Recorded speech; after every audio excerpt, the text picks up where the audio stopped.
10 حدیث یا 10 عنوان 10 حدیثیں رکھنے کی کوشش کروں گا جن احادیث میں نبی اکرم صلی اللہ علیہ وسلم نے یہ بیان کیا کہ وہ ہم میں سے نہیں ہے.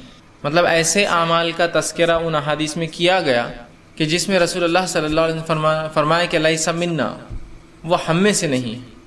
ٹھیک، تو میں سمجھتا ہوں اس سے ان حدیثوں کی اہمیت واضح ہے کہ ایسی باتیں جس پر نبی اکرم صلی اللہ علیہ وسلم یا شارع علیہ السلام، مطلب آپ صلی اللہ علیہ وسلم جس نے شریعت بنائی، اللہ کی شریعت ہم تک پہنچائی، اگر شریعت ساز یا شریعت بنانے والا جس نے اللہ کی شریعت ہم تک پہنچانے والا وہی اگر یہ کہہ دے وہ ہم میں سے نہیں، ٹھیک، تو ظاہر سی بات ہے اس کی اہمیت اور اس کا نقصان ہم اندازہ لگا سکتے ہیں.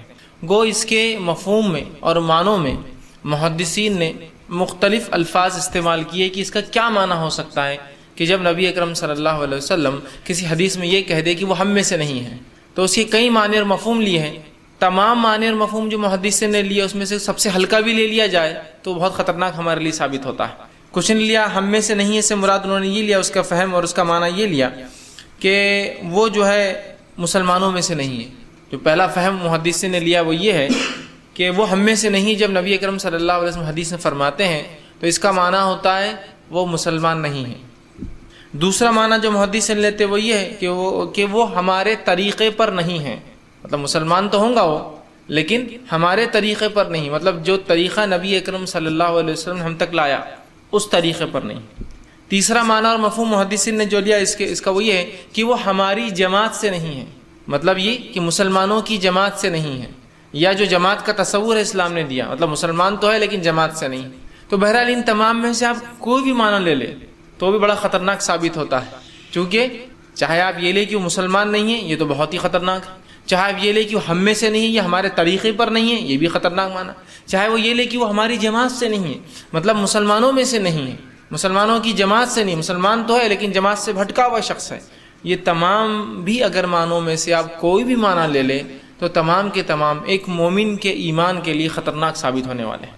ٹھیک، تو ہم کوشش کریں وہ تمام اعمال جن اعمال پر نبی اکرم صلی اللہ علیہ وسلم یہ الفاظ ادا کیے وہ ہم میں سے نہیں ہیں. ٹھیک ہے، تو ان اعمال اور ان الفاظ کو یا ان کاموں کو کرنے سے ہم حتی الامکان جو ہے پرہیز کریں جتنا ہو سکتا، مطلب جتنا ہو سکتا ہم بچے، ورنہ کہیں ایسا نہ ہو کہ غلطی سے ہم یہ کام کر بیٹھے، کہ غلطی سے ہم وہ اعمال کر بیٹھے اور اس کے بعد ہمیں ان اعمال کی بنیاد پر جو ہے پچھتانا پڑے.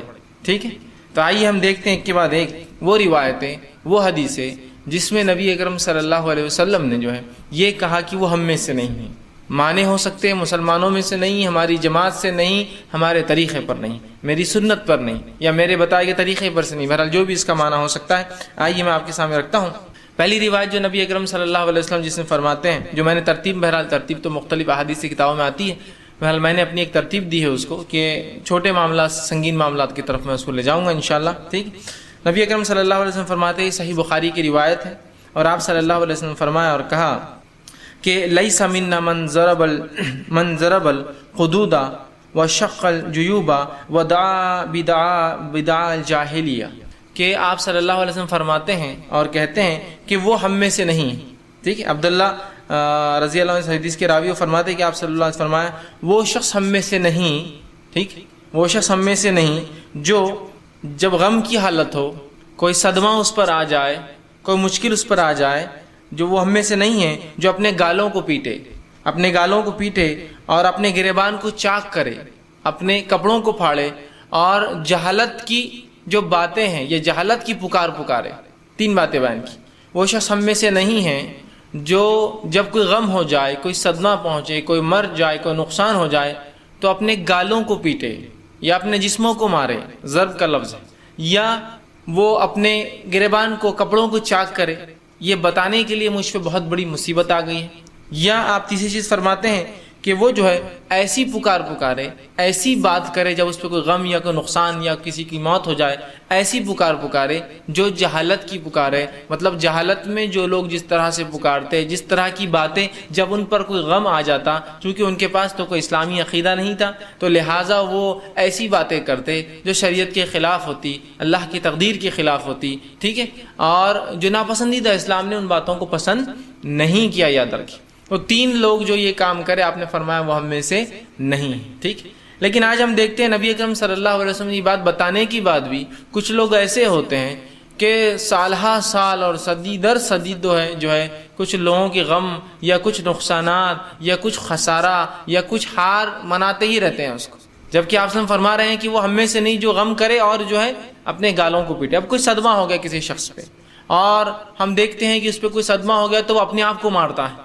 آپ دیکھتے ہوں گے اگر غم ہو جائے اور جس انسان کو شریعت کا حکم نہیں معلوم، کتاب و سنت کیا کہتے ہیں اسے علم نہیں ہے، تو دیکھیے جب کوئی نقصان ہوتا ہے وہ اپنے آپ کو مارتا ہے، سینہ پیٹتے ہیں، گالوں پر مارتے ہیں، بال کھول دیتے ہیں، ٹھیک ہے۔ اسی طرح جو ہے ہاتھ میں کوئی چیز ہو تو چوڑیاں ہو تو عورت توڑ دے رہی کہ اس کو خبر آ گئی بیٹا مر گیا، شوہر مر گیا، فلاں ہو گیا، یا چیزوں کو اٹھا کر پھینک دیتے ہیں، جسموں کو نقصان پہنچا لیتے ہیں، مطلب اپنے آپ کو مار کے خون نکال دیتے ہیں، وہ ہم میں سے نہیں۔ دوسرا جو کپڑوں کو پھاڑ دے رہے غم میں، عربوں میں یہ طریقہ تھا کہ جب کوئی غم کی خبر آتی تو وہ اپنے چہرے پر مارتے، قریش میں طریقہ تھا، پیٹتے، ٹھیک، اور اس کے بعد جو ہے اپنے کپڑوں کو چاک کرتے، پھاڑ دیتے تاکہ بتائے کہ کتنا ہمیں غم ہے۔ اور آپ نے فرمایا تیسری چیز ایسی پکارے جو جہالت کی پکار تھی، مطلب ایسی باتیں کرے جو دور جہالت کی باتیں تھی، ٹھیک، جیسے کہ اللہ کو کیا ہمیں ہی تکلیف پہنچانا تھی، کیا ہمارا ہی گھر ملا تھا، ٹھیک ہے، یا اللہ ہم سے محبت نہیں کرتا ہے، حالانکہ میں نے اتنی عبادت اللہ کی کہ پھر بھی اللہ نے یہ چیز مجھ سے چھین لی ہے نا، ہوتا ہے نا اس طرح کی باتیں لوگ بولتے ہیں، ٹھیک۔ تو یاد رکھیے یہ تو کچھ کلمات تو گناہ ہیں اور کچھ کلمات تو کفر ہو جاتے ہیں، کہ اگر کوئی یہ کہے کہ اللہ کو کیا میرا ہی بیٹا ملا تھا، ہمارے ہی لوگ ملے تھے، ہے نا، تو کفریہ کلمات۔ یا کچھ نقصان ہو جائے تو لوگ کہتے ہیں ہمارا ہی گھر ملا تھا کہ یار پڑوسی تو اتنے امیر تھے نا، ان کا نقصان ہو جاتا تو کیا ہوا، تو گویا آپ اس سے حسد رکھتے ہیں، تو یہ تو گناہ ہے۔ لیکن اگر آپ یہ کہیں کیا میرا ہی گھر ملا تھا، اللہ کو کیا میری چیز ملی تھی، میں نے اتنی محنت کی، تو یہ کفر ہے کہ آپ اللہ کی تقدیر کے خلاف بات کریں، ٹھیک۔ تو لہٰذا ہم اس معاملے میں بہت احتیاط کریں، جب بھی کوئی غم ہو، کوئی صدمہ ہو، کسی کا انتقال ہو جائے تو کبھی بھی ہم جو ہے اپنے چہروں کو نہ مارے، کپڑوں کو چاک نہ کریں۔ اسلام نے غم کا طریقہ بتا دیا۔ نبی اکرم صلی اللہ علیہ وسلم کو اپنے ایک جو ہے بیٹی کے جو ہے آپ کے جو ہے نواسے تھے، ان کے انتقال کی خبر ملی تو نبی اکرم صلی اللہ علیہ وسلم رو رہے تھے، بس اتنا آپ نے کی، اور فرما رہے تھے کہ جو اللہ نے چاہا وہ ہوا، اور ہم ایسی کوئی بات اپنے منہ سے نہیں نکالیں گے جو اللہ کو ناراض کرے، بس اتنا آپ نے کہا۔ عبد الرحمن ابن عوف رضی اللہ عنہ نے دیکھا اللہ کے رسول فرمایا، ان کو لگا کہ یہ تو نبوت کے خلاف ہے رونا، کہا آپ روتے ہیں؟ تو کہا آنسو اللہ کی رحمت ہے، ٹھیک، مطلب اتنے کی اجازت ہے غم کی کہ آدمی روئے اس کے لیے، لیکن چہرے پر مارنا، کپڑوں کو چاک کرنا، یا یہ کہنا ہمارا ہی گھر ملا تھا، ہمارے ہی لوگ ملے تھے، ہمارا ہی خاندان ملا تھا، ہماری بستی ملی تھی، ہم ہی ملے تھے، کیا ہمارا ہی مال تھا، کیا میری گاڑی ہوتا ہے نا، بہت سے لوگ کچھ بھی نقصانات پہ اس طرح کی باتیں کرتے ہیں، ہرگز یہ جائز نہیں۔ خاموشی اختیار کر لیجئے، آنسو بہا دینا کچھ یہ شریعت کے خلاف نہیں ہے، یہ غم کا طریقہ ہے۔ 3 دن انسان کو انتقال کر جائے تو غم کرے، کوئی چیز نقصان ہو جاتا آئندہ ایسے کام کو کرنے کی کوشش نہ کرے، اور یہ بات کو سمجھے کہ یہ تقدیر تھی میری، یہ ہونا لکھا تھا، ابھی نہیں، ہماری اس کائنات کی وجود میں آنے سے 50,000 سال پہلے اللہ نے ہر وہ چیز لکھ دی تھی جو ہونا تھی، صحیح مسلم کی روایت، ٹھیک ہے، تو یہ ہونا تھا۔ آئندہ جو احتیاط کرنا آپ کر سکتے ہیں، پچھلے پہ غم منانا، ماتم کرنا، نوحہ کرنا، مرثیہ کرنا، اسی طرح چہروں کو پیٹنا، کپڑوں کو پھاڑنا، برے کلمات ادا کرنا، ہرگز کوشش نہ کرے کہ ایسی کوئی چیز آپ سے یا ہم سے کوئی غم میں، کوئی صدمے میں کسی کی موت پر ہرگز ہونے پائے، ٹھیک، مطلب ہرگز نہ ہونے پائے ایسا کوئی کام۔ تو پہلے روایت جو میں آپ کے سامنے رکھی کہ وہ ہم میں سے نہیں ہے جو غم ہو جائے تو چہروں کو پیٹے، کپڑوں کو چاک کرے، اور جو ایسے کلمات ادا کرے جو جہالت میں لوگ کلمات ادا کرتے ہیں۔ آپ صلی اللہ علیہ وسلم اس کے بارے میں وضاحت کر دی کہ وہ شخص ہم میں سے نہیں ہے، مطلب وہ مسلمان نہیں ہے، وہ ہمارے طریقے پر نہیں ہے، وہ میری سنت پر نہیں ہے، وہ ہماری جماعت سے نہیں ہے، ٹھیک۔ آئیے آگے دوسری چیز جس کے تعلق سے نبی اکرم صلی اللہ علیہ وسلم نے فرمایا وہ ہم میں سے نہیں ہے، وہ سنن ابو داؤد کی روایت ہے جس میں نبی اکرم صلی اللہ علیہ وسلم فرماتے ہیں، سنیے اس حدیث کو غور سے تمام لوگ سنیں۔ ابو ہریرہ رضی اللہ عنہ اس حدیث کے راوی فرماتے ہیں کہ رسول اکرم صلی اللہ علیہ وسلم فرمایا، جس شخص نے عورت کو اس کے شوہر کے خلاف اور غلام کو اس کے آقا کے خلاف بہکایا وہ ہم میں سے نہیں ہے۔ کیا فرما رہے ہیں؟ جس شخص نے کسی عورت کو اس کے شوہر کے خلاف اور کسی غلام کو آقا کے خلاف بہکایا وہ ہم میں سے نہیں ہے۔ آج یہ برائی کس کثرت سے اس معاشرے میں پائی جاتی ہے۔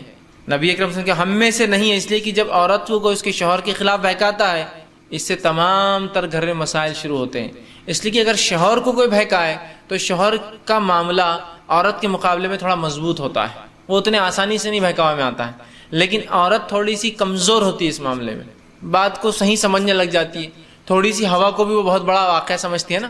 ایک کوئی واقعہ ہو جائے تو مرد کا تاثر اور عورت کے تاثر میں فرق ہوتا ہے. مرد کے جو ہے جس کو کہیں گے ریاکشن اور عورت کا ریاکشن میں فرق ہوتا ہے کسی ایک چیز پر ہی. آپ دیکھیے ہے نا، ہوتا ہے نا.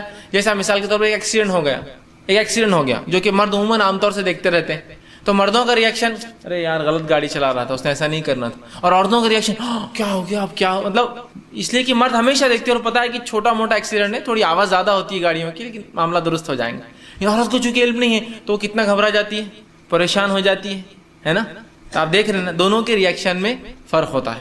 اور وہیں ایک محلے کا بہت بڑا اثر رسوخ رکھنے والا آدمی آ رہا ہے اور اس نے ایک آدمی کو دھکا دے دیا، سمجھے شوہر کو دھکا دے دیا اس آدمی نے. تو شوہر کیا کریں گا، کوئی بات نہیں چلتے رہتا ہے، چونکہ اس کو معلوم ہے اثر رسوخ رکھنے والا آدمی، یا اس کے فتنے سے بچنے کے لیے کم از کم اس کا احترام کر لو. اس کا ریاکشن الگ ہے. عورت کا معاملہ اگر کچھ بھی اس نے کیا وہ بخشنے والی ہے اس کو، وہ بولیں گے وہ ہوں گا 30 مار خان اپنے گھر کا. چونکہ عورتوں کو وہ چیزیں نہیں سمجھتی کہ اس کی کیا ویلیو، کس کی کیا دھاگا ہوتی ہے مارکیٹ میں، وہ سب کو گن دیتی ہے نا. تو مرد کا ریاکشن یہاں کیا ہوگا، دھاگا نہیں کوئی بات نہیں. عورت کو دھکا نہیں، صرف گھور کے بھی دیکھے تو بولیں گے تیری آنکھیں نکال لیتی میں کس کی گھور رہا ہوں میرے کو. شوہر بولے ارے جانے دو وہ تم کو نہیں دیکھ رہا تھا، چلو سمجھ رہے نا. تو یہ ہوتا ہے ریاکشن. تو عورت کمزور ہوتی ہے فطرتاً، جلدی باتوں میں آ جاتی ہے. تو کہا وہ ہم میں سے نہیں جو کسی کی بیوی کو اس کے شوہر کے خلاف بہکائے. اور آج ہم دیکھتے ہیں 2 لوگ جمع ہو گئے، ایک عورت جمع ہو گئی، اور یہ صرف دشمنوں کی بات نہیں، یہ اپنوں سے شروع ہوتی بات. لڑکی کا نکاح ہوا، لڑکی گھر واپس آئی، ماں باپ کیسے تمہارے شوہر اچھے تو ہے نا، کیوں آپ نے برے کو دیا تھا، یہ پہلے دیکھا کیوں نہیں تھا. پھر جب بعد میں ہم شادی ہوتی ہے پوچھ رہے اچھا تو ہے نا. اور کیا 1 2 دن 4 دن مہینے بھر میں کوئی کسی کو پہچان لیتا اچھا اور برا ہے بول کر. ہم خود اکساتے ہیں، ہم خود شروعات کر رہے ہیں ابھی کی وہ پہلے دیکھو، پھر ماں دیکھو تمہارے شوہر ایسا بولے نا، ایسا سننا ہی نہیں ان کی، یہی بہکانا شروع کر دیا آپ نے اس کو. جس کے بارے میں رسول فرماتے ہیں کہ اگر مجھے کسی کو سجدے کا حکم دینا ہوتا تو میں بیوی کو دیتا کہ شوہر کے سامنے جھکے. آپ اس آدمی کے بارے میں اس عورت کو بولتے اس کی بات نہیں سننا. خود ماں بول رہی ہے بیٹی کو، یہ تو بہکانے میں آ گیا نا. وہ ہم میں سے نہیں ہے جو کسی بیوی کو کسی شوہر کے خلاف بہکائے. تو ماں خود جو ساس ہے اس شخص کی، وہ اپنے بیٹی کو کہہ رہی ہے اس کے نہیں سننا، آپ بہکا رہے ہیں. آپ نہیں ہیں مسلمانوں میں سے، اس لیے کہ اس کے فتنے آپ نہیں جانتے، اس لیے کہ وہ اب اس کے ماتحت ہے، اب اس کو اس کے طریقے پہ جینا ہے، اور آپ بولتے اس کی بات نہیں سننا. اور لہٰذا فتنے فساد یہاں سے شروع ہوتے گھروں کے اندر. اسٹارٹنگ ہم ہی کرتے ہیں اس کی. ہونا تو یہی چاہیے کہ کوئی کہے کہ بھائی میرا شوہر فلاں ہے، ظلم کرتا ہے، تو باپ کہہ کر ظلم کرتا ہے تو کوئی بات نہیں، تھوڑی دیر میں سدھر جائیں گا، وہیں رہنا ہے.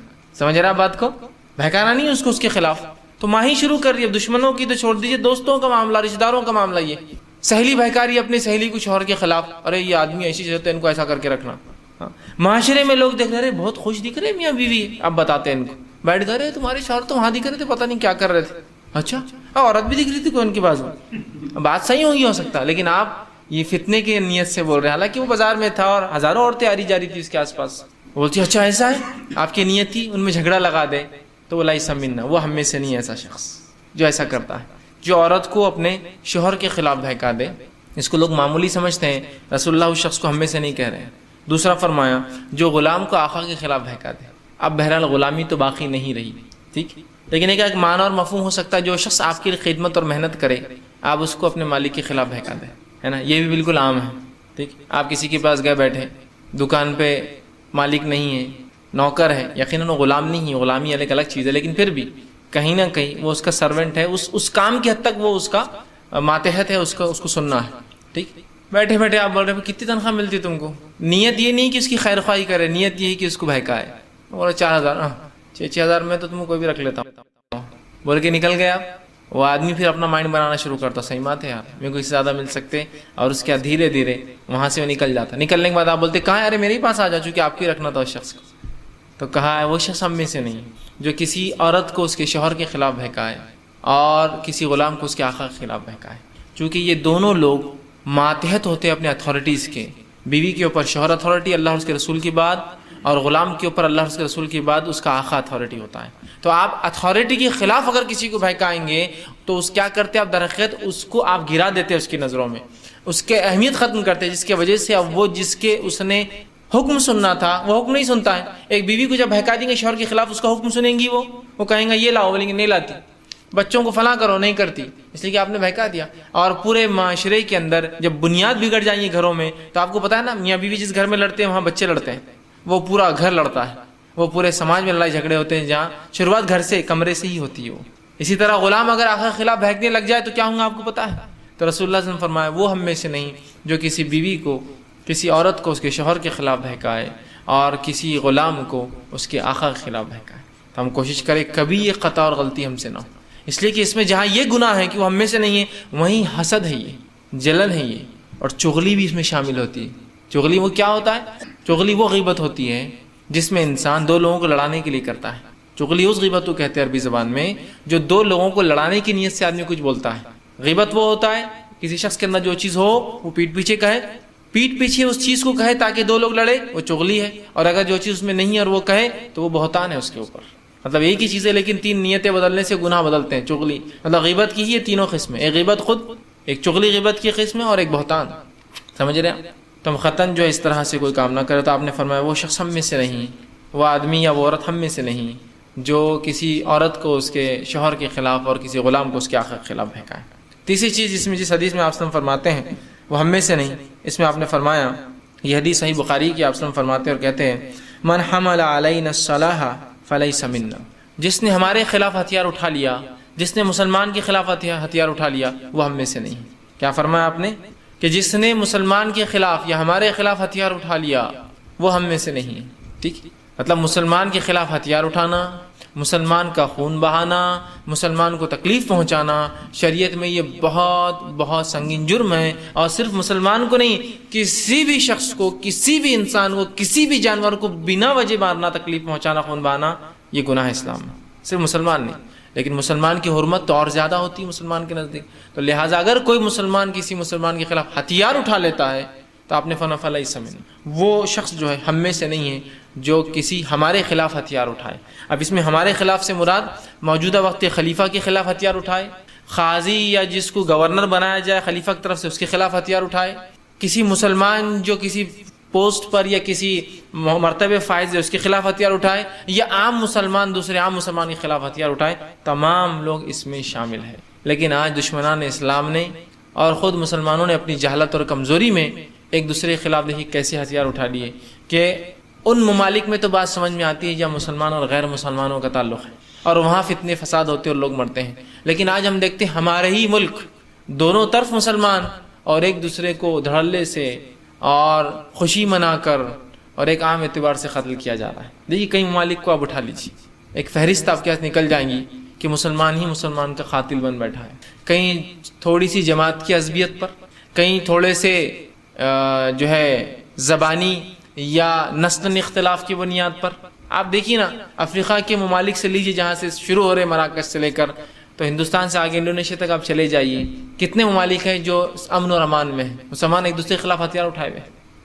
تو کہیں فرقوں کے نام پر، جماعتوں کے نام پر، نسلوں کے نام پر، زبان کے نام پر ہتھیار اٹھا لیا ایک دوسرے کے خلاف. صرف زبان کہ یہ فلاں بولنے والے ہم فلاں بولنے والے، جنگ کہ بھائی یہ زیادہ وہ ہے یا وہ زیادہ وہ ہے، حالانکہ دونوں مسلمان ہیں. نبی اکرم صلی اللہ علیہ وسلم نے یہ تمام چیزوں کو، جہالت کی رسومات کو حجۃ الوداع کے خطبوں کے اندر یہ بیان کرتے ہیں کہ آج میں جہالت کی جتنی رسمیں ہیں اپنے پیروں تلے رونتا ہوں. جتنی رسمیں، جہالت کی رسمیں کیا تھی؟ نسلی تعصب، زبان کا تعصب، قومی تعصب، علاقائی تعصب، سب ختم کر دیا آپ صلی اللہ علیہ وسلم نے. ہم کو ایک واحد امت بنا دیا، چاہے رہنے والے کہیں کی ہو، کسی علاقے کے ہو، کسی نسل کے ہو، کسی زبان کے بولنے والے ہو، لیکن ہم سب کو ایک متحد، ایک جماعت کر دیا. اور کہا مسلمان کی مثال ایک دیوار جیسی ہے، ہر اینٹ دوسرے اینٹ کو مدد کرتی ہے. ایک مسلمان کی مثال ایک گھر جیسی ہے کہ اس کا ہر پرزہ، ہر اعضا دوسرے کو مضبوطی پہنچاتا ہے. چوکھٹ دیوار کو پہنچا رہی، دیوار چوکھٹ کو پہنچا رہی، دیوار چھت کو پہنچا رہی، چھت نیچے دیواروں کو پہنچا رہا ہے، سب ایک دوسرے کو مضبوط کرتے ہیں. مانو سب ایک دوسرے کو. تو کہا ایک مسلمان کی مثال گھر جیسی ہے جس کا ہر پرزہ دوسرے پرزے کو تقویت دیتا ہے، خراب نہیں کرتا ہے، توڑتا نہیں. لیکن اس کے باوجود بھی آج اصلاح اٹھا لینا، اسلحہ اٹھا لینا، ایک دوسرے کے خلاف کرنا بہت عام ہو چکا ہے. تو آپ ایک اونچے مقام سے آ کے نیچے تک آئیے، عام مسلمان دوسرے مسلمان کے خلاف ہتھیار اٹھا لے رہے. کیوں؟ اس نے میرے بچے کو گھورا، ان کے بچے میرے گھر میں پتھر مار دے رہے تھے، فلاں ہو رہا تھا اور ہو رہا ہے نہیں. عجیب و غریب مثالیں ملتی ہیں کہ ایک شخص، ایک واقعہ تھا اور یہ صحیح واقعہ ہے کہ دو گھر کے بچے گوٹیاں کھیل رہے تھے. گوٹیاں سمجھتے ہیں نا، ماربلز، کنچے جس کو بولتے ہیں، گلاس ماربلز. تو دو بچے گوٹیاں کھیل رہے تھے گھر. ایک بچے نے گوٹی ماری دوسرے بچے کی، جو ہار گیا، اب جو بھی اس کے گیم کے طریقے رولز ہوں گے، تو دونوں میں جو جھگڑا ہو گیا کہ بھائی تم نے ایسا کیا، تم نے ایسا کیا. تو ایک بچے نے جو ہے اپنے باپ کو آواز دی کہ یہ بچہ فلاں کر رہا ہے. وہ باپ آیا اور اس بچے پہ زور زبردستی کرنے لگا، جو کہ بچہ شریف بھی تھا اور ایک اچھے گھرانے سے تھا۔ اس بچے نے بھی اپنے والد سے کہا، اپنے چچا سے کہا، والد سے نے کہ دیکھیے ایسا کرے۔ چچا نے کہا، رے بھائی جانے دو، بچے ہیں، ہم کیوں بیچ میں پڑنا، ٹھیک ہے چھوڑ دو۔ تو سامنے والے فریق نے کہا ایسا کیسا بچے، تمہارا بچہ فلاں کرتا ہے، یہ کرتا ہے، اور اس نے جھٹ سے جو اپنے جیب سے ایک چاقو نکالا اور سامنے والے کو مار دیا۔ اس کی نیت پتہ نہیں کیا تھی، لیکن وہ شخص اسی جگہ مر گیا، اسی آن دا اسپاٹ مر گیا۔ اندازہ لگائی، آپ نے مار دیا ایک مسلمان کو بس یوں ہی، صرف کنچے گلاس ماربلز کے لیے۔ اندازہ لگائیے اللہ کے پاس کیا جواب دیں گے ایسا شخص۔ دوسرا ایک واقعہ سناتا ہوں، یہ سب وہ واقعہ سنانا جو میں نے دیکھے اور میں نے سنے ہیں، اور بالکل حال کے واقعات ہیں۔ ایک صاحب تھے جن کو شوق تھا، جوانی کا ایک جوش ہوتا ہے انسان کو، شوق تھا کہ وہ ہتھیار اپنے پاس رکھتے تھے۔ ایک مقام پہ ہوا، ایک آدمی نے آ کے ٹکر مار دی گاڑی کو، ہلکا سا ٹچ لگا دیا، جس کی بنیاد پر وہ صاحب گر گئے۔ چونکہ وہ کالج میں ایک بڑا مقام رکھتے تھے، جوش میں اٹھے اور کہا تمہاری ہمت کیسے میری گاڑی کو ٹکر دیں۔ اس نے کہا بھائی صاحب، اور وہ فریق بھی جو ہے ایک دوسرے مذہب کا تھا، وہ شخص کہا کہ مجھ سے غلطی ہو گئی، آپ کو ٹکر لگی نا، ہوتی کیسا بولے غلطی، نکالا اور اس کو مار دیا، وہ اسی جگہ مر گیا۔ ایک بڑا فتنہ ہوا، دو لوگوں میں، کمیونٹی میں فساد ہوا، بہرحال جو بھی ہوا، بعد میں بہرحال تائید بھی لوگ کرے، بہت اچھا کہ تم نے ان کو وہ کرے، شرم کی بات ہے۔ فساد تو برپا ہوا تمہارے اس قتل سے، تم نہ کرتے تو فساد کا مسئلہ ہی نہیں تھا اور ہندو مسلمان کا مسئلہ آتا ہی نہیں تھا۔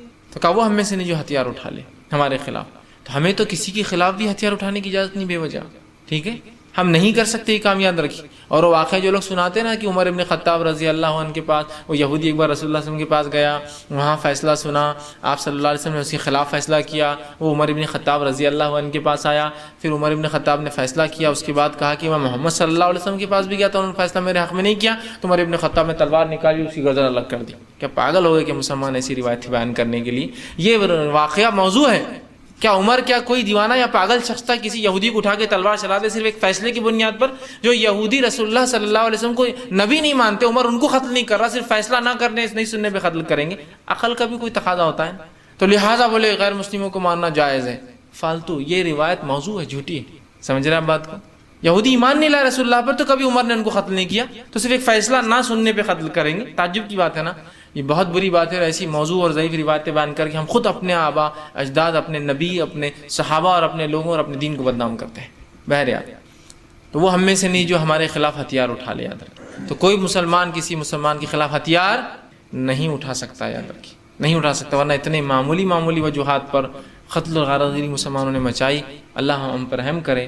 جبکہ خون کے تعلق سے رسول اکرم صلی اللہ علیہ وسلم فرماتے ہیں 5 سوالات ایسے ہیں جن کے جب تک جواب نہ دے بندہ وہاں سے قدم نہیں ہلیں گے۔ ان 5 سوالات کے علاوہ بھی کچھ سوالات ایڈیشنل ہے اس کے اندر۔ وہ 5 سوالات میں سے ایک ہے کہ زندگی کہاں لگائی، جوانی کہاں لگائی، علم کتنا حاصل کیا، کتنا عمل کیا، مال کہاں سے کمایا، مال کہاں لگوایا، یہ اللہ کے سوال۔ پھر اللہ آئیں گا نمازوں کے بارے میں سوال سب سے پہلا ہونے والا، ان 5 کے بعد تو یہ 6ٹھا سوال ہوتا ہے نمازوں کے بارے میں، مطلب اللہ اپنی عبادت کے بارے میں۔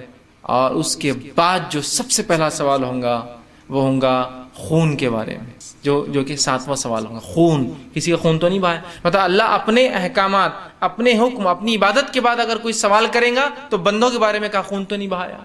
جو کوشچنس، وہ سوالات ہیں جو جاتے ہی رب کے سامنے جواب دینا ہے، کیا جواب دیں گے؟ خون بہا رہے مسلمان کا، مسلمان انسانیت کا، انسانوں کا، تو کہا وہ ہم میں سے نہیں جو ہمارے خلاف ہتھیار اٹھائے، جو صحابہ کے خلاف ہتھیار اٹھائے، جو خلیفہ کے خلاف ہتھیار اٹھائے، جو گورنر کے خلاف ہتھیار اٹھائے، جو بیجا اور ناحق ہتھیار اٹھائے، جو مسلمان کے خلاف ہتھیار اٹھائے، مسلمان کی جماعتوں کے خلاف ہتھیار اٹھائے، ٹھیک ہے؟ تو ہتھیار اٹھانا کوئی معمولی چیز نہیں ہے، اور شیطان ورغلاتا ہے انسان کو، یاد رکھیے۔ کبھی بھی دیکھیں کہ ہمارے ہاتھ سے کبھی کسی مسلمان کا خونی نقصان نہ ہو۔ آپ کو بہت جوش آ رہا ہے، بہت غصہ ہے، ایک آدھا گھنٹہ کنٹرول کر لیجئے، اس کے بعد آپ دیکھیے آپ کہیں گے تو کوئی بات ہی نہیں تھی یار، کنچوں پہ، گوٹھیوں پر لڑنا اور قتل کرنا، صرف کسی نے گاڑی کو آپ کو ٹچ دے دیا تو مار دینا، یہ کوئی وجہ ہے کیا؟ اگر آپ کی گاڑی جلا بھی دیتا ہو تو آپ یہ کہہ سکتے تھے بھائی صاحب اس کا مجھے کمپنسیشن چاہیے، لیکن اس کی جان لینا تو کوئی اس کا طریقہ نہیں ہوا۔ بلکہ شریعت نے کہا اگر کوئی کسی کا خون بہا دے اور اس کے بعد بھی اس کے گھر والے اس کو معاف کرنا چاہے تو معافی کی بھی اجازت دی۔ یہ نہیں کہا کہ فرض ہے تم پر کہ قتل کرو اس کو، نہیں کہا اگر دینا لینا چاہے کچھ لے لے، ہو سکتا غلطی سے کر دیا، ہو سکتا ہوش نہیں تھا، تو وہ بھی اتنی چھوٹ، شریعت بعد والے کو بھی چھوٹ دے رہا ہے کہ بھائی اس کو موقع دیا جائے، کوئی لینا چاہے بدلہ خون کا، بدلہ خون ہو سکتا ہے لیکن چھوٹ بھی ہے۔ آئیے چوتھی چیز جس میں آپ صلی اللہ علیہ وسلم فرماتے وہ شخص ہم میں سے نہیں ہے، وہ حدیث یوں ہے، آپ نے فرمایا، ابو ہریرہ رضی اللہ عنہ حدیث کے راوی ہے، یہ ابو داؤد کی روایت ہے، آپ صلی اللہ علیہ وسلم فرمایا اور کہا لیس منا من غش، وہ ہم میں سے نہیں جو دھوکہ دے، وہ ہم میں سے نہیں جو دھوکہ دے۔ اس روایت کے تعلق سے ابو ہریرہ رضی اللہ عنہ فرماتے ہیں نبی اکرم صلی اللہ علیہ وسلم ایک بازار میں گئے، ایک شخص سے ملاقات کی اور اس سے اس کے مال کے تعلق سے دریافت کیا، اور اس نے غلط بیانی کی، جھوٹ بولا رسول اللہ صلی اللہ علیہ وسلم سے۔ آپ نے کہا یہ مال کیسا ہے؟ سوکھا ہے؟ تو کہا بہت سوکھا ہے، بہت اچھا مال ہے، فلاں ہے۔ جبرائیل علیہ السلام آ کر فرمایا اللہ کے رسول ذرا اس کے مال کے اندر تو ہاتھ ڈالیے۔ آپ نے اس کے غلہ جو اناج بیچ رہا تھا اس کے اندر ہاتھ ڈالا، جب ہاتھ ڈالا اور نکالا تو اندر سے گیلا اناج نکلا، گیلا اناج۔ تو آپ نے کہا یہ کیا ہے؟ تو کہا اللہ کے رسول کل رات بارش ہو گئی تھی۔ تو کہا پھر؟ تو کہا میں نے سوچا صبح مال نہیں بکیں گا تو میں نے گیلا مال نیچے رکھا، سوکھا اناج اوپر ڈال دیا۔ کہا نہیں، تم گیلے کو الگ رکھتے، سوکھے کو بتا کر بیچتے اور گیلے کو بتا کر بیچتے کہ گیلا ہو گیا، کم دام میں بکتا لیکن دھوکہ نہیں۔ پھر آپ نے کہا لیس منا من غشا، جس نے دھوکہ دیا وہ ہم میں سے نہیں۔ آج ہمارا معاملہ ایک قومی سطح پر لے لیجیے، اور جس کو ہم کہیں گے زیادہ تر کے مطابق لیجیے۔ میں الزام نہیں لگا رہا ہوں، اس لیے کہ کوئی بھی چیز دنیا میں جو بولی جاتی ہے وہ اکثریت کی بنیاد پہ بولی جاتی ہے کہ بھائی اس بستی کے لوگ اچھے ہیں، مطلب اکثر لوگ اچھے ہیں، یہاں لوگ سچ بولتے ہیں، مطلب اکثر لوگ سچ بولتے ہیں، اس مدرسے کے بچے سب کو سلام کرتے ہیں، احترام کرتے ہیں، اکثر کرتے ہیں، اس میں ہو سکتا ہے برے بھی لوگ ہوں، اس اسکول کے بچے سب سے اچھے ہیں، مطلب بہت اچھے ہیں لیکن ہو سکتا ہے برے بھی ہو، اکثریت کا۔ تو آج ہماری اکثریت دھوکہ دینے کو ہی زندگی جینے کا طریقہ سمجھتے، یاد رکھیے۔ دھوکہ نہ دے تو بزنس کیسا ہوں گا، دھوکہ نہیں دیں گے، دھوکہ دے رہے ایک دوسرے کو، اور اس حد تک دھوکہ کہ صاحب مجھے بتانے لگے اور اس کو پتہ نہیں کس نے مستحسن قرار دے دیا کہ اچھا کام ہے، یہ کیا جا سکتا ہے۔ ایک بہن تھی جس کا نکاح نہیں ہو رہا تھا، بڑی بہن تھی اس کا نکاح نہیں ہو رہا، چھوٹی دیکھنے دکھانے میں خوبصورت تھی، تو جب کوئی شخص آتا دیکھنے کے لیے تو انہوں نے اس شخص کو چھوٹی بہن بتا دی، اور جس دن نکاح ہو تو بڑی بہن کو بٹھا دیا۔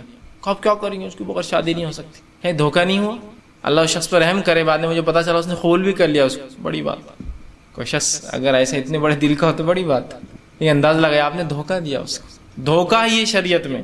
یہاں اناج جو گیلا تھا اس پر یہ کہا جا رہا وہ ہم میں سے نہیں ہے، آپ لڑکی کو ایکسچینج کر دے رہے، ایک بتا رہے ایک کا نکاح کر رہے ہیں، ایک مال بتاتا اور مسلمان دوسرا مال دیتا ہے، ایک پروڈکٹ بتاتا ہے کہ ایسے سب رہیں گے اور اس کے بعد آپ پروڈکٹ دیکھیں تو ایک دم ناقص خستہ بیکار ہوتے ہیں، ایک گاڑی بتاتا ہے اور دوسری گاڑی اس کو بیچ دیتا ہے، ایک گھر بتاتا ہے اور دوسرا گھر بولتا ہے لکھا ہوا تو 6 کمرے، پانی کی پوری سہولت، اور 6 سال سے پانی نہیں آیا اس کے پاس، اور 6 کمرے بولے تو وہ خالی کالم ڈالے، بنے ہوئے صرف 2 کمرے ہیں، لبے سڑک بولے تو 300 میٹر اندر سڑک سے، ہائی وے پر لگا ہوا۔ آپ بولیں گے ہائی وے پہ لگا ہوا کہاں ہے، پیچھے نا، نہیں بیچ میں کچھ بنا ہوا تھوڑی ہے، تو میرے پلاٹ تک تو پوری خالی جگہ ہے، تو لبے سڑک کیوں ہوا نا، سڑک کے بعد میرا ہی گھر ہے، چاہے 50 میٹر دور ہو، ہے نا۔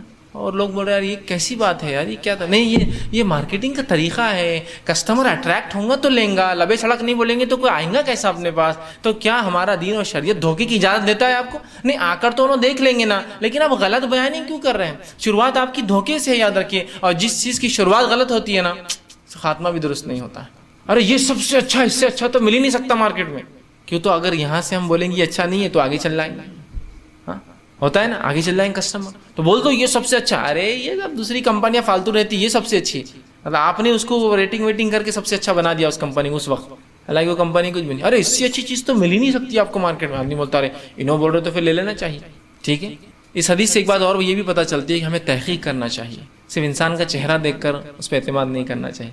آپ صلی اللہ علیہ وسلم کو بذریعہ وہی بتایا گیا کہ نبی اعتماد مت کیجیے، تحقیق کیجیے، ہاتھ ڈالیے اس اناج میں، آپ نے ہاتھ ڈالا، تو لہٰذا بہت سے لوگ ہوتے ہیں نا، بولتے یار میرے کو دھوکہ دیا اور اس نے، حالانکہ میں تو اس کو کبھی دھوکہ نہیں دیا۔ نہیں، دھوکہ تو چونکہ اس شخص نے کیا سوچا، رات بارش ہوئی یار میری کیا غلطی، بارش تو نیچرل کاز ہے نا، ہو گئی بس، اب میں کیا کروں، یہ مال کیسا بیچوں، سستا نہیں بیچ سکتا ہوں میں۔ اس کے نزدیک اپنے پاس اس کا جواز تھا اس چیز کا، لیکن وہ غلط تھا، آسم نے اس کو منع کر دیا، کہا وہ شخص ہم میں سے نہیں جو دھوکہ دے۔ تو ہم کوشش کریں کسی بھی قسم کا دھوکہ نہ دیں، کسی بھی قسم کا۔ بہت سے لوگ اتنے دھوکے دیتے ہیں، اتنے دھوکے دیتے ہیں، اتنے کہ خود میں سمجھتا ہوں دھوکے کو اگر سمجھ دی جائے تو وہ خود اس کو جو اس کے خلاف لعنت ملامت کریں کہ اتنے بار مجھے دے چکا ہے کہ میں خود اس پہ لعنت ملامت کر رہا ہوں۔ دھوکہ مت دیجیے کسی کو، بہت بری بات ہے کہ ہم چاہتے کوئی ہمیں دھوکہ دے تو آپ بھی کسی کو، ہم بھی کسی کو دھوکہ نہ دیں، جھوٹ نہ بولیں، آپ جو ہے وہ بتائیے، دیکھیے صحیح بیانی کیجیے، صحیح بات بولیے، ایسا ہے چاہے مال بکو نہ بکو مجھے کوئی پرواہ نہیں اس سے، لیکن جو مال بکیں گا وہ بہت بابرکت ہوں گا، آپ کے لیے بہت برکت والا ہوں، یہ اصل چیز ہے۔ بول دیجیے کہ بھائی ایسا ہے اور یہ ایسا ہی رہے گا۔ اور ایماندار تاجر کے لیے نبی اکرم صلی اللہ علیہ وسلم فرماتے ہیں ایماندار تاجر کا حساب و کتاب انبیاءوں کے ساتھ ہوگا۔ تو معمولی بات ہے کیا؟ یہ تجارت میں کیا ہوتا ہے، مال دھک جائے بلکہ آدمی جھوٹ بول دیتا ہے۔ بہرحال آئیے پانچویں چیز، نبی اکرم صلی اللہ علیہ وسلم فرماتے ہیں، یہ سنن ابو داؤد کی یہ بھی روایت ہے، آپ صلی اللہ علیہ وسلم فرمایا، حضرت جابر بن عبداللہ رضی اللہ عنہ نے حدیث کے راوی آپ نے فرمایا اور کہا آپ نے فرمایا اور کہا کہ مال لوٹنے مطلب علانیہ یا زبردستی جو مال چھینتے ہیں، مطلب اس کو ڈاکہ بولتے ہیں، چوری ایک الگ چیز ہوتی ہے، ڈاکہ ایک الگ چیز ہوتا ہے۔ ڈاکے میں کیا ہوتا ہے، تھیفٹ اور رابری جس کو بولتے ہیں۔ تھیفٹ میں کیا ہوتا ہے، چوری میں خاموشی چرائی جاتی چیز۔ رابری میں کیا ہوتا ہے، آدمی آتا ہے اپنے آپ کو ڈھکتا ہے اور آپ سے چھین کر، چرا کر، یا سامنے دکھ کر یا بغیر دکھے کے لیکن علانیہ چرا کے لے جاتا ہے۔ تو آپ نے فرمایا جو مال کو لوٹنے مطلب علانیہ لے رہا ہے، کسی سے چھین کے لیتا ہے یا لوٹتا ہے اس کو، چونکہ ہاں یہ ہاتھ میں سے چھین کر لے جاتا ہے، ہاتھ نہیں کاٹ، اس شخص کے ہاتھ نہیں کاٹے جائیں گے، چونکہ وہ چور نہیں، چور کی سزا ہاتھ کاٹنا ہے، اس کی سزا دوسری ہوتی ہے شریعت، ہاتھ نہیں کاٹے جائیں گے۔ اور جس شخص نے دھڑلے سے کوئی چیز چھینی وہ ہم میں سے نہیں ہے۔ جس شخص نے دھڑلے سے کوئی چیز کسی سے چھینی، جیسا ڈاکہ ڈالا، دھڑلے سے چھین رہا سامنے جا کر، چور چھپ کے چوری کرتا ہے بلکہ ہاتھ کاٹے جاتے ہیں۔ ڈاکو کا ڈیپینڈ ہوتا ہے، چوری بھی شامل ہوئی تو پھر ہاتھ کاٹے جائیں گے، ڈاکے کے اندر تکلیف پہنچا تو وہ تکلیف ایزا، جو کہ چوری میں ایزا کس کو بھی نہیں پہنچتی، جسمانی نہیں پہنچتی، فزیکل، اور اگر قتل کیا ڈاکہ ڈالے میں تو اس کو قتل بھی کیا جاتا ہے، اس لیے کہ ہاتھ مت کاٹو، اس کو سزا دوسری ہوں گی، اس کے جرم گنے جائیں گے اور سزا دی جائیں گی۔ چور کا ایک ہی جرم ہوتا ہے، چرا کے چلا گیا، راتوں رات آیا چرایا چلا گیا، کچھ نقصان نہیں ہو ہمارا سوائے مال جانے کے۔ لیکن ڈاکو بہت نقصان کرتا ہے، سائیکولوجیکلی لوگ بیمار ہو جاتے ہیں، خوف ہمیشہ طاری ہوتا ہے کوئی آ نہ جائے، جسمانی تکلیف ہوتی ہے، مرد عورت کا تھوڑی فرق کرتا ہے، وہ چھینتا ہے، ہاتھ لگاتا ہے ان کو، کسی کو تکلیف ہو رہی گلے میں سے، اب چین سنیچنگ کے کتنے کیسز ہو رہے ہیں، لے تکلیف نہیں ہوتی ہوں گی جب چین ٹوٹتی ہوں گی تو معمولی ہے، کوئی چین سونے کی بھی ہو تو گلے میں سے کوئی کھینچے، تکلیف ایزا ہے۔ تو ڈاکو کو کہا نہیں، اس کو سزا الگ دی جائیں گی، ہاتھ کاٹنا تو ہے، اس کے علاوہ ہے اس کے لیے پنشمنٹس الگ، کیونکہ اس کے جرم پورے گنے جائیں گے، کیا کیا نقصان پہنچا ہے کس کس کو، سمجھ رہا؟ تو کہا جو دھڑلے سے کوئی چیز چھینے وہ ہم میں سے نہیں، ٹھیک۔ اور اس چیز کو اتنے واضح بتانے کے بعد بھی افسوس کی بات ہے، اللہ تبارک تعالیٰ جب مسلمانوں کو تھوڑا اثر رسوخ طاقت دے دیتا ہے، بہت سی بار وہ لوگوں کو اور انسانیت کا مال چھیننا اپنے پر حلال کر لیتے ہیں۔ بہت سے لوگ صرف تھوڑی طاقت ہے، جس میں وہ اچھا بنائیں، چل لا رہے چائے دیکھیں گے، چلو اٹھا لو رہے اسی گاڑی، چلو پیٹرول نکالو اسی گاڑی میں سے، اپنی گاڑی میں نہیں، آپ دھڑلے سے چھین رہے، وہ کیا دینا چاہتا ہے آپ کو؟ نہیں، دوست سے کیا چلتا، محلے والے ایسا نکال لے تو کیا ہوتا ہے، کسی کی زمین چھین لی، جائیداد چھین لی، گاڑی رکھ لی، دیں گے نا بعد میں، ہوں گا نا حساب، کسی سے کوئی چیز لی اور کیب نہیں دینے والا ہوں، یہ بھی تو ڈاکو ایک قسم کی۔ تو بہرحال کسی چیز کو چھیننے سے لینے سے اجتناب کرے، ورنہ بہت سے لوگوں کو دیکھا گیا تقوی تو اپنی جگہ ہے اور تجارت کیا لوٹ مار۔ ایک بار ایک ڈسکوری پر ایک پروگرام آیا تھا افریقہ کے ایک علاقے کا، تو ان کو بتا رہا ہے وہ نمازیں پڑھ رہے ہیں، اذانیں ہو رہی ہے اور گھوڑے سے اتر کے وضو ہو رہا ہے، نمازیں پڑھ رہے ہیں، نمازیں پڑھنے کے بعد وہ انٹرویو لے رہا ہے، بتا رہا ہے کہ یہ بولے غنڈوں کا ایک قبیلہ ہے جس سے میں آیا ہوں، ان کا کام لوٹ مار ہے۔ جب ان سے انٹرویو لے گا کب سے، تو کہا ہم ہزاروں سالوں سے لوٹ مار کرتے ہیں، اسلام سے پہلے بھی کرتے تھے، اسلام کے بعد بھی چالو۔ مطلب مذہب تقویٰ تو اپنی جگہ، نمازیں ہو رہی جماعت سے، اور کام کیا کرتے ہیں، لوٹ مار۔ واہ، کیسے ڈیفائن کریں گے دو چیزوں کو؟ مطلب ادھر میں نماز پڑھتا ہوں، ادھر حرام کام کرتا ہوں، اور لوٹ مار بہت سنگین جرم ہے، مطلب چوری سے سنگین جرم ہے ڈاکہ ڈالنا، تو ڈاکے ڈال رہے ہیں آپ، تو یہ کون سا مجھ سے نہیں آتا۔ دوسرا ایک رابن ہوڈ کی سٹوری بھی ہمارے مسلمان بہت اس سے متاثر ہوتے ہیں، امیروں سے چھین کے غریبوں کو دینا بہت اچھی بات ہے۔ یا ایک واقعہ میں ہمیشہ سناتا ہوں، ایک واقعہ تھا، دو شخص ساتھ سے جانے لگے، ایک آدمی انار لے جا رہا تھا، ایک دوست نے انار چرا لی، اس کی ٹوکری میں انار لے لی، دوسرے نے کہا بھائی یہ چوری ہے، تو کہا رکو ابھی دیکھو تو صحیح کتنا اس کا ثواب ملتا ہے، آگے چل کے غریب کو دے دیا، اور کہا دیکھو اس غریب کو کیا انار کھانے کو ملتا، تو کہا نہیں، تو کہا دیکھو میں نے اس کی مدد کے لیے وہ کام کیا۔ تو شخص نے کہا بیوقوف انسان، جو پہلے کام کیا تو نے وہ تو چوری ہے نا، اب چوری کا پیسہ صدقہ کرنے سے ثواب تھوڑی ملتا ہے، تو اس نے انار چرا کے دیے۔ تو ایسی غلط فہمی مت رہی ہے کہ امیروں سے لوٹ کر غریبوں کو دینا درست ہے، ٹھیک ہے؟ تو لوٹ مار کرنا، لوٹ کھسوٹ کرنا یہ حرام ہے، کسی کی چیز چھیننا، ٹھیک۔ پانچواں، چھٹا، نبی اکرم صلی اللہ علیہ وسلم فرماتے ہیں، اور آپ نے حدیث سے فرمایا، عبداللہ بن عمر رضی اللہ عنہ حدیث کے راوی، یہ بھی سنن ابو داؤد کی روایت، آپ نے فرمایا کہا من لم یرحم صغیرنا ویعرف حق کبیرنا فلیس منا، کہ وہ شخص جو چھوٹوں پر رحم نہ کرے اور بڑوں کو جو ان کا حق ہے، عزت و تعظیم کا حق نہ دے، وہ ہم میں سے نہیں ہے۔ وہ شخص جو چھوٹوں پر رحم نہ کرے اور وہ جو بڑوں کی عزت و توقیر نہ کرے، وہ ہم میں سے نہیں، جیسا کہ اس کا حق ہے۔ مطلب اس ایک حدیث میں نبی اکرم صلی اللہ علیہ وسلم نے بڑے اور چھوٹے دونوں کو گنوا دیا، مطلب حدیث دونوں کے لیے، سماج کے دونوں طبقوں کے لیے، کہ چھوٹے بڑوں کی عزت کرے جیسا حق ہے، اور بڑے چھوٹوں پر رحم کرے جیسا ان کا حق ہے۔ اگر دونوں یہ کام نہیں کریں گے، مطلب چھوٹے بڑوں کی عزت نہیں کریں گے اور بڑوں چھوٹوں پر رحم نہیں کریں گے، تو پھر وہ ہم میں سے نہیں ہے۔ سمجھ رہا کہ بڑے چھوٹوں پر اور چھوٹے بڑوں پر اگر یہ کام نہیں کریں گے تو وہ شخص پھر ہم میں سے نہیں ہوں گا، یاد رکھیں۔ تو یہاں اس حدیث میں وضاحت ہو گئی. اور سماج میں جو دونوں طبقے چھوٹے بڑے دونوں کے لیے. اب بڑے لوگ بولتے کبھی کبھار بچے ہماری عزت نہیں کر رہے ہیں, تو میں کہوں گا آپ ان پہ پہلے رحم و شفقت کا وہ مادہ رکھیے جو شریعت نے حکم دیا آپ کو. پھر دیکھیے بچے کیسا آپ سے اچھا بتاؤ نہیں کریں گے. آپ آتے جاتے ان کو مارتے ہیں, ٹپو ٹولے کرتے ہیں, تکلیف پہنچاتے, تو پھر کیسا ہوگا. بہت سے لوگ بچوں کو بے ضرب مارتے ہیں, بلا وجہ مارتے ہیں. کبھی تو بلا وجہ کا معنی کیا ہے, ادھر باس کی گالیاں کھاتے ہیں آفس میں, ادھر جا کے بچوں پہ غصہ نکالتے ہیں. یہ بلا وجہ مارنا, خواہ مخواہ بچوں کو مارنا. میں نے ایک صاحب کو ایک مرتبہ دیکھا کہ وہ ایک بچے کو مار رہے ہیں, اس بے انتہائی مطلب بچے کی عمر بمشکل 3 سے 4 سال میں دیکھ رہا تھا, اس بے ضرب انداز سے مارے کہ سارے لوگوں کو مل کے چھڑانا پڑا اور اس آدمی کو مارنا پڑا. جب اس آدمی کو پھٹکے دے کے ذرا ہوش میں لائے تو تب بول رہا ہے یہ میرا بیٹا ہے.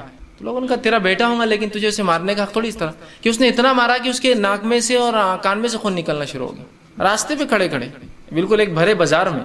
کچھ کو لگا کہ شاید چوری بھی کیا, کچھ بھی کیا, تو اس مار کا حقدار نہیں تھا وہ بچہ.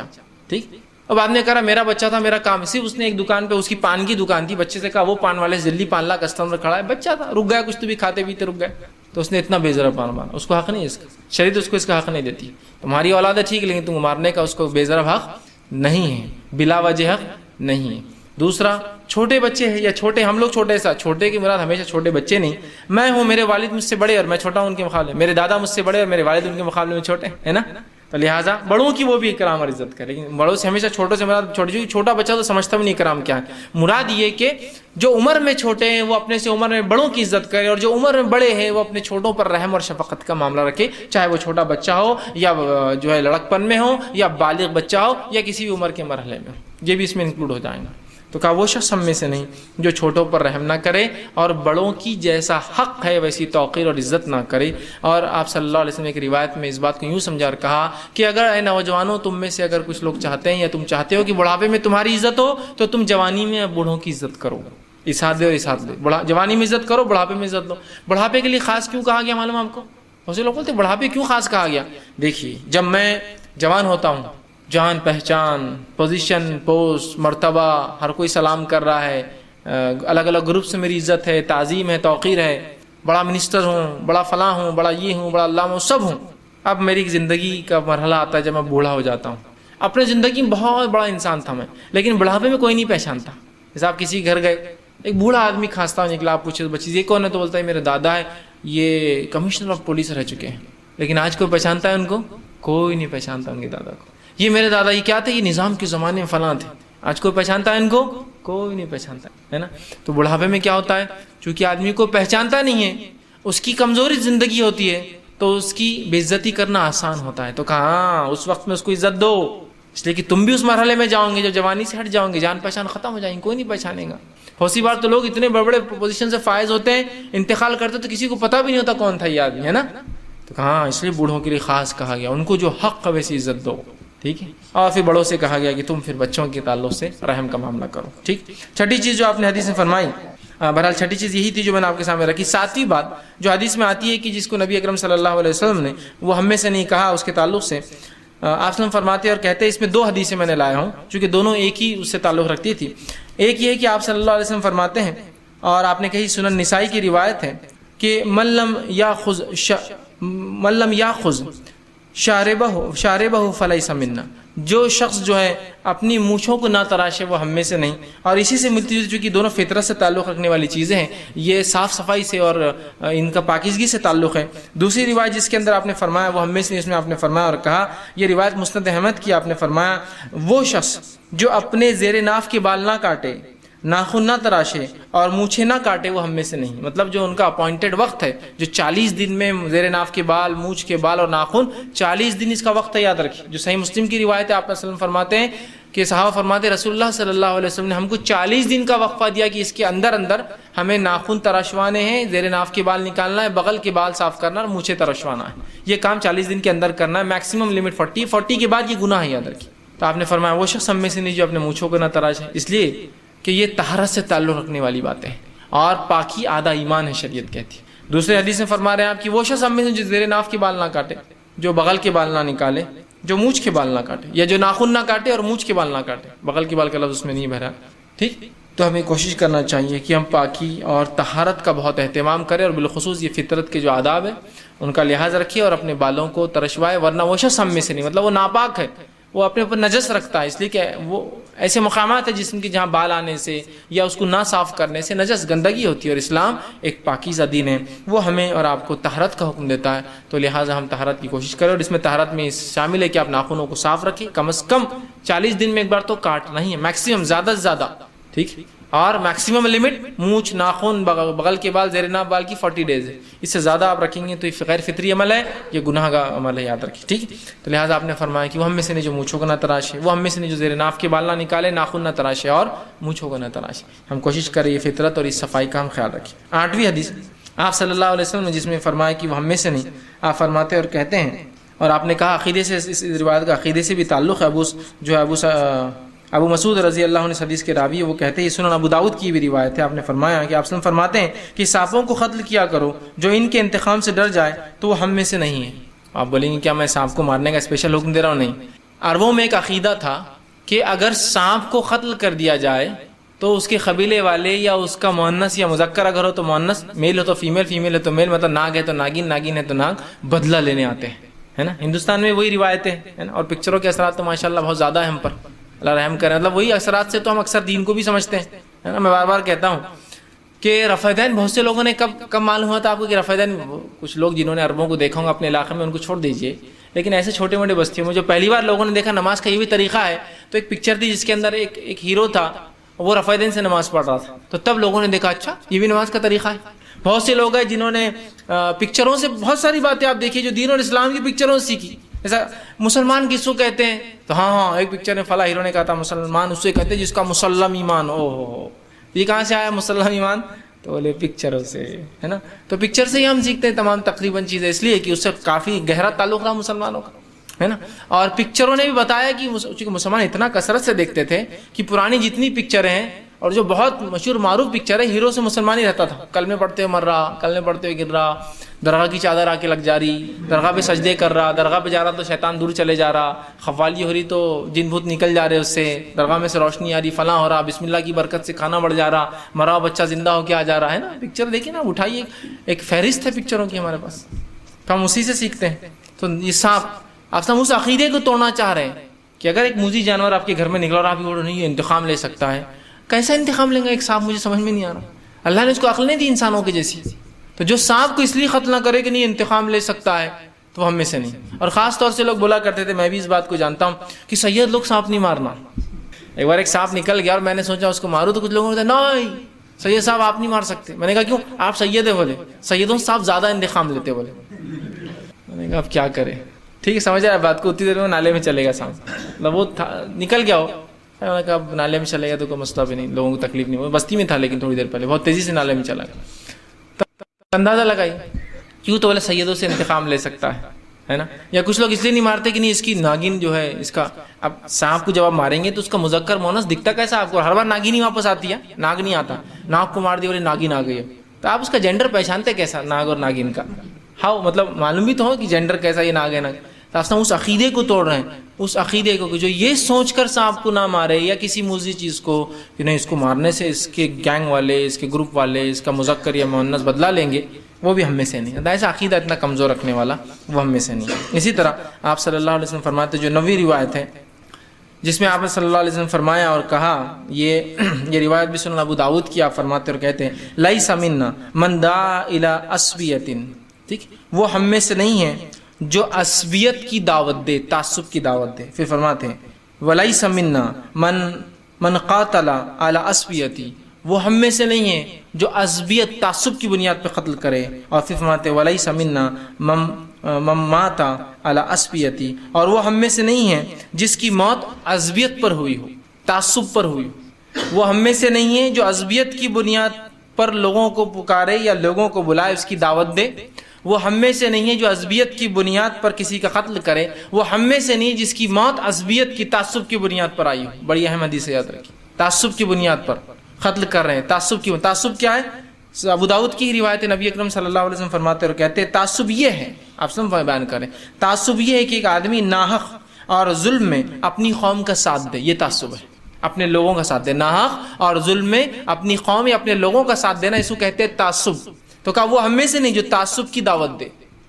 آج ہم لوگ دیکھیے، اللہ ہم پر رحم کرے، ہماری اکثر کی دعوت تعصب کی بنیاد پر ہوتی ہے، وہاں مت جاؤ یہاں ہو، اس لیے کہ ہم فلاں اور وہ فلاں ہیں، عصبیت کی بنیاد پر۔ جماعتی دعوتیں ہو، تنظیمی لحاظ سے ہماری دعوتیں ہو، ملکی لحاظ سے ہمارا وہاں، سب تعصب کی بنیاد، اس لیے کہ میری قوم اور میری قومیت، یہ حق پر ہو نہ حق ہو مجھے کوئی پرواہ نہیں اس کی، لیکن دعوت ہماری ہوں گی صرف۔ آج یہ عصبیت اور تعصب نے دیکھیے، آپ نے فرمایا جو تعصب پر مر گیا وہ ہم میں سے نہیں ہے۔ اور تعصب کیا ہے کہ آپ کو پتا ہے آپ کے خاندان، قبیلے، آپ جن لوگوں میں ہیں وہ غلط ہے، اس کے بعد بھی آپ ناحق ظلم میں اور ناحق کے خلاف بھی ان کا ساتھ دے رہے ہیں، مطلب حق کے خلاف بھی ان کا ساتھ دے رہے، اس لیے کہ میں یہ قوم کا ہوں نا یار، میں کیسا کر سکتا ہوں، میں یہ شہر کا ہوں نا تو میں کیسا اپنے شہر والوں کے خلاف، ہاں بات صحیح ہے کہ ہمارے شہر والے لوگ ایسا کر رہے پھر بھی میں نہیں بول سکتا ہوں، ہماری قوم کا معاملہ ہے نا، چاہے وہ غلط ہو ہم اس کے خلاف بات نہیں کر سکتے، اپنی جماعت کا معاملہ ہے نا اپن کیسا بول سکتے یہ چیز فلاں ہے۔ تعصب کی بنیاد پر مومن تعصب نہیں برتتے آتے، اگر کوئی حق ہے صحیح ہے تو آپ تعریف کیجئے اس کی، تعصب مت رکھیے۔ تو کہا وہ ہم میں سے نہیں جو تعصب کی دعوت دے، تعصب کی بنیاد پہ بلایا جا رہا ہے، تعصب رکھ رہے ہیں کہ یار فلاں آدمی ایسا کام کرے گا تو اس سے یہ ہوگا کہ ہمارا کام دب جائے گا، لہٰذا ایسے تعصب رکھو، بولو اس کے خلاف برا اور اس کے خلاف لوگوں کو بلاؤ اور بہکاؤ، ٹھیک ہے؟ یا تعصب کی بنیاد پہ قتل کرو کہ ہاں وہ لوگ نہ حق پر ہے یار، وہ اچھے مسلمان لیکن میری قوم کے خلاف بات کی نا، میرے ملک کے خلاف بات کی نا، میری زبان کے خلاف بات کرتے ہیں نا، میرے قبیلے کے خلاف جاتے ہیں نا، مارو ان کو کوئی پرواہ نہیں اپنی، اور تعصب کی بنیاد پر مرا، آپ فرماتے ہم میں سے نہیں۔ اور یہ آج ہم دیکھتے اکثریت ہم میں سے کسی نہ کسی تعصب میں مبتلا ہے، بڑے نہیں چھوٹے چھوٹے تعصب، ایسے تعصب کہ اس کا بچہ گورا میرا بچہ گورا نہیں تو تعصب، اور بدلہ نکالا جا رہا ہے، اسٹیج پروگرام ہو رہا تو پرنسپل کو وسیلے لگا کہ میرا بچہ کھڑا ہونا اس کا بچہ کھڑا، حالانکہ وہ حق پر ہے، وہ درست ہے، پرنسپل بھی تعصب رکھتا ہے، جان دو بھائی ان کے بچوں کو آگے بڑھاؤ، چھوٹے سے شروع ہوتا تعصب تو بڑے تک ہوتا ہے، یاد رکھیے۔ اور یہ تعصب اتنی خطرناک، جس کو میں کہوں گا بیج بوتا ہے اور اس پہ جو جھاڑ اگتے ہیں، یاد رکھیے اس سے فصلیں آتی ہے، بہت زہریلی ہوتی ہے، یاد رکھیے۔ میں اچھے سے جانتا ہوں ایک واقعہ جو میرے بہت نزدیک برحال میرے گھر میں ہی ہوا تھا، کہ ایک چھوٹا بچہ تھا، اسکول میں تھا، پڑھنے میں کافی ہوشیار دانا، اب ظاہر سی بات ہے وہ ایگزام دے رہا ہے تو فرسٹ آ جا رہا ہے میرٹ میں، اسکول کے الیکشن ہو رہے لڑ رہا ہے تو پریسیڈنٹ بن جا رہا ہے اسکول کا، کوئی پروگرام ہو رہا تو سب سے اچھی اسپیچ دے رہا تو وہ فرسٹ آ جا رہا، کسی اسپورٹس میں پارٹ لے رہا، اللہ نے صحت دی کھیل لے رہا ہے تو اسپورٹس میں ایوارڈ ون کر لے رہا، کالج اسکول کے اندر سب سے اچھا لباس تو اس کا پرفارمنس آ گیا جا رہا، ایبسینٹی کا لے تو 100% پریزنٹ آ رہا ہو تو اس کا ایوارڈ اس کو مل جا رہا۔ تو کچھ ٹیچرز نے تعصب کیا، کہا ایک ہی بچہ کیسے پورے ایوارڈز لیں گا، اور مکمل ایک چال چل کر اس چھوٹے سے بچے کو جس کی عمر صرف 6th میں تھا، وہ 6ٹھی میں تھا، اس کے ساتھ پوری ایک چال اور منصوبہ بنایا گیا جس میں پرنسپل، وائس پرنسپل اور ٹیچرز انکلوڈ ہو کر یہ پلان بنایا گیا کہ اب یہ بچہ ہر بار فرسٹ آ کر کیا کرتا ہے، پورے ایوارڈ لے رہا ہے، اور وہ ایک ٹیچر کا بچہ تھا جو اسی اسکول میں تھا، کہا اپنے کو اس بچے کو لانا ہے، تب انہیں ایک رول بنا دیں گے، بولے رول کیا بنائیں گے کہ جو پریسیڈنٹ بن جائیں گا، کیونکہ ان کو پتا تھا یہ بچہ پریسیڈنٹ ہر سال بنتا ہے، تو اپن اس کو باقی کسی کمپٹیشن میں حصہ لینے کا حق نہیں لیں گے، چھین لیں گے، 1 سال کے لیے رول بنا دیا گیا کہ کہا جو پریسیڈنٹ بنے گا تو وہ باقی کوئی کمپٹیشن میں حصہ نہیں لے سکتا، جبکہ ایک ایسا عجیب اصول تھا، مطلب پلان کر کے پرنسپل کو انوالو کیا گیا، ٹیچرز اس میں پلان کر کے اس بچے کے خلاف منصوبہ بندی کی گئی، تعصب، چونکہ ٹیچر چاہتا تھا اس کا بچہ وہ۔ اب جب ایگزام ہوا تو 7th میں فرسٹ آ گیا، الیکشن فرسٹ فیز میں ہوا تو الیکشن میں آ گیا، لیکن تب تک بولا نہیں گیا کہ الیکشن میں جو پارٹ لیں گا اس کو اگلے اس میں حصہ نہیں لینے دی جائیں گے، الیکشن کے بعد کہہ دیا کہ اب تم کسی اس میں حصہ نہیں لے سکتے، اور پھر باقی پورے اس میں اس بچے کو جو ٹیچر کا تھا پورے اس میں فرسٹ چونکہ وہ 2nd آتا تھا فرسٹ لا لیا گیا، اور چونکہ یہ 7th کا سال امپورٹنٹ تھا اب اس سے ان کا اسکول چینج ہو جاتا تھا، لہٰذا ان کے پورے جو 6 سال سے وہ جیتتے آ رہے تھے پورے کریڈینشلز ختم ہو گئے، اس لیے کہ 6th میں وہ 7th میں کچھ بھی جیت نہیں سکے، اس لیے کہ پریسیڈنٹ بن گئے تھے، تو ان کو جو پرائز ہوتا تھا کہ student of the year award وہ نہیں مل سکا، بہت سے ایوارڈ چلے گئے صرف تعصب کی۔ اس بچے نے بھی وہ تعصب کو سمجھ لیا ٹیچرز کے، ان ٹیچرز کو بھی تعصب سمجھ میں آ گیا، چونکہ میں بھی اس کیس میں انوالو تھا، مجھے بھی ان کا تعصب سمجھ میں آ رہا تھا، بیچارے کیا کر رہے ہیں، میں بچے کو سمجھا رہا تھا دیکھو یہ سب ہوتے رہتا ہے، لیکن 7 سال کے بچے کو آپ کیا سمجھا سکتے بتائیے، جس کے ساتھ اتنا پورا مینجمنٹ گیم کھیل رہا ہے، ایک انداز لگائیے تعصب کی بنیاد پر وہ ہوا۔ اس کے بعد یہ ہوا کہ وہ اسٹوڈنٹ الحمدللہ آگے بھی جب آگے کلاسز میں گیا پھر اس کا معاملہ وہی رہا، پھر وہ اسی رینکنگ میں رہا، اس کا معاملہ 10th میں وہی رہا۔ اس کے بعد حالت ایسے آئے کہ اس ٹیچر کو اس لڑکے سے ضرورت پڑنے لگی، پھر زندگی کا مرحلہ چینج ہوا پھر۔ لیکن وہ تعصب جو ہوتا ہے نا، وہ جو بیج اگتا ہے اس سے بہت زہریلی جھاڑ اگتے ہیں۔ پھر بچے نے ان کی مدد تو کی ہمیشہ، لیکن ہمیشہ تعصب اس کے دل میں وہ ایک خلیش رہی، انہوں نے میرے ساتھ ایسا کیوں کیا تھا، میں اتنا چھوٹا تھا مجھ پہ ایسا ظلم کیوں کیا تھا، اور وہ ٹیچر ہمیشہ خون کے آنسو ہوتے رہے کہ ہم نے ساتھ یہ کر کے بہت پچھتا لی اس کے بعد، اس لیے کہ بہت بڑی تعصب تھا۔ آپ انداز لگائیے اتنے چھوٹے لیول پر تعصب برت رہے لوگ، تو قومی کیا ہو سکتا ہے، اور زبان کا تعصب کیا ہو سکتا ہے، اور نسلی تعصب کیا ہو سکتا ہے، اور مالداری کا تعصب کیا ہو سکتا ہے، اور جماعتی تعصب کیا ہو سکتا ہے. آپ سمجھ رہے ہیں؟ آج جماعتی تعصب سے دیکھیے ہم اپنے کام جو کنسٹرکٹیو ورک کر سکتے تھے اس کو ہم سب ڈسٹرکشن اور بربادی کر رہے ہیں. ایک کچھ کام کرتی میں اس کو تعصب میں کاٹ دیتا ہوں، دوسرا کچھ کام کرتا میں اس کو تعصب میں، تیسرا کچھ کرتا تعصب میں کاٹ دیتا ہوں، اور سب کو دلاتا ہوں کہ میں ہی سب سے حق پر ہوں، میرا کام ہی سب سے حق پر ہے. تعصب نہیں. تو کہا لیس منا من دعا الی عصبیت، جس نے تعصب کی طرف دعوت دی وہ ہم میں سے نہیں. ولیس منا من قتل علی عصبیت، جس نے قتل کیا تعصب کی، ہم میں سے نہیں. ولیس منا من مات علی عصبیت، وہ ہم میں سے نہیں جس کی موت عصبیت پر ہو. اس چیز کو ہم ذرا غور کریں اور تعصب کو اپنے نفسوں سے نکالیں. آئیے 10ویں اور آخری حدیث جو میں آپ کے سامنے آج رکھوں گا. یہ حدیث جو ہے سنن ابن ماجہ کی روایت ہے. نبی اکرم صلی اللہ علیہ وسلم فرماتے ہیں، ابو ذر غفاری رضی اللہ عنہ حدیث کے راوی، آپ نے فرمایا اور کہا، اور آپ نے فرمایا کہ ایسی چیز کا دعویٰ کیا، کسی شخص نے اگر ایسی چیز کا دعویٰ کیا جو اس کی نہیں تھی، کسی نے دعویٰ کر دیا یہ گھر میرا، یہ پلاٹ میرا، یہ زمین میری، یہ کاروبار میرا، یہ گھر میرا تھا، یہ فون میرا تھا، یہ میرا فلاں چیز میری تھی، جو اس کی نہیں تھی، تو وہ ہم میں سے نہیں ہے، اور وہ اپنا ٹھکانہ جہنم کی آنکھ بنا لے، دوزخ کی آنکھ بنا لے. وہ ہم میں سے نہیں جو کیا کرے، وہ شخص ہم میں سے نہیں جو چیز اس کی نہ ہو وہ جھوٹا دعویٰ کرے اس چیز پر، اور کہا وہ شخص ہم میں سے نہیں، اور جو ایسا کرے وہ اپنا ٹھکانہ جہنم میں بنا لے، جہنم میں اس کا جگہ. یاد رکھیں کتنی بڑی بات ہے. اور آج بآسانی بہت دن سے پلاٹ خالی ہے بازو کا، کس کا ہے؟ اپنا ہی ہے، اپنا. ایک گاڑی کھڑی ہوئی کسی کے آ کے بہت دنوں سے دھول کاری، کسی گاڑی اپنی ہے، کو اٹھانا آئے گا تو کھڑے ہو گئے آپ جا کے، میری گاڑی ہے. کتنا آسان. کوئی زمین خالی دکھ رہی ہے آپ کو، پرائم میں ہوگی لائن، آپ ویلیو بڑھ گئی اس کی، مار دو، اس لیے کہ طاقت دیا اللہ نے، مار دو، اس پہ قبضہ کر لو. کس کی زمین؟ میری زمین ہے. کوئی زمین جو آپ کی نہیں ہے، جھوٹی نسلیں ثابت کر کے لوگ لیتے ہیں.